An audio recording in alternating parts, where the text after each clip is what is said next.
దయచేసి మేము కోరేది ఒక్కటే అధ్యక్ష, వీళ్ళు బిల్లులే కాదు అధ్యక్ష, ఎంపీటీసీలు సర్పంచులు జెడ్పీటీసీలు దిగిపోయి 9 నెలలైంది, ఇంకా వాళ్ళ జీతాలు కూడా పెండింగ్లు ఉన్నాయి.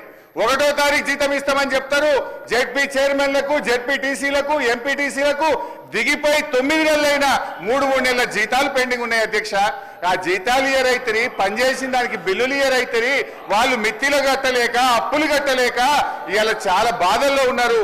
నేను సూటిగా మంత్రి గారిని అడిగేది ఒక్కటే, దయచేసి త్వరలో ఇస్తాము తొందరలో ఇస్తాం కాదు అధ్యక్ష, స్పష్టమైన డేట్ చెప్పి గ్రామ పంచాయతీ ఎన్నికలు మీరు పెట్టబోతున్నారు, ఆ లోపు వాళ్ళ బిల్లులన్నీ కూడా క్లియర్ చేయాలని చెప్తా ఉన్నాం. మీ దాంట్లో ఏం చెప్పింది అధ్యక్ష?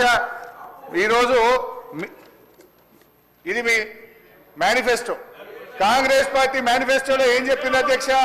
రాజీవ్ గాంధీ గారు తెచ్చిన 73, 74 రాజ్యాంగ సవరణ ప్రకారంగా మీరు గ్రామ పంచాయతీలను బలోపేతం చేస్తామన్నారు, నిధులు విడుదల చేస్తామన్నారు. కానీ మీరు అది ఏది కూడా చేయకుండా ఇవాళ మోసం చేస్తున్నారు. మాజీ సర్పంచ్లకు మాజీ ఎంపీటీసీలకు పింఛన్లు ఇస్తామన్నారు. పింఛన్ మాట దేవుడు కానీ వచ్చే జీతం కూడా ఇస్తలేదు అధ్యక్ష. గా పింఛన్ కూడా ఎప్పటి నుంచి ఇస్తారో, జీతాలు ఎప్పటిలో క్లియర్ చేస్తారో, బిల్లులు ఎప్పటిలో క్లియర్ చేస్తారో స్పష్టంగా చెప్పాలని మీ ద్వారా అడుగుతా ఉన్నాం.